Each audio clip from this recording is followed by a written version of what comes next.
Quatrième question. Montrez que si une suite converge, alors sa limite est unique.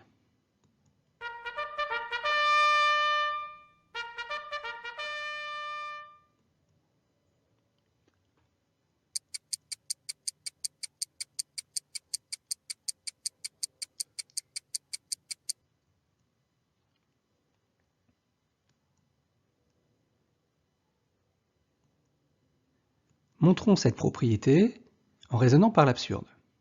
Supposons que cette propriété soit fausse. Il existe donc une suite qui converge et qui a plusieurs limites différentes. Notons UN une telle suite et L1, L2 deux limites distinctes, avec L1 différent de L2.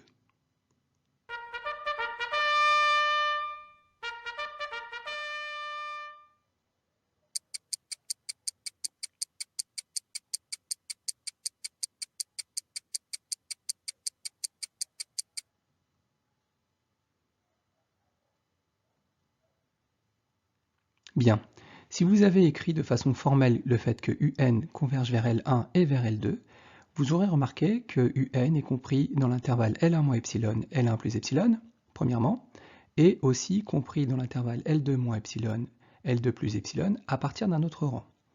Nous allons essayer de trouver une contradiction. On va noter delta la distance L1 L2, c'est-à-dire valeur absolue de L1 - L2, qui est non nulle, et on va choisir epsilon égale delta sur 3.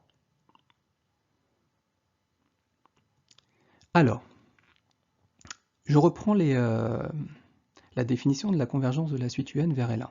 Donc à partir d'un certain rang, UN est compris entre L1 - epsilon et L1 plus epsilon. À partir d'un autre rang, N1, tous les termes de la suite UN sont entre L2 - epsilon et L2 plus epsilon. Si on prend le plus grand des deux entiers N0 et N1, donc pour tout n supérieur au max de N0 et N1, nous avons UN qui est entre L1 - epsilon et L1 plus epsilon, et entre L2 - epsilon et L2 plus epsilon.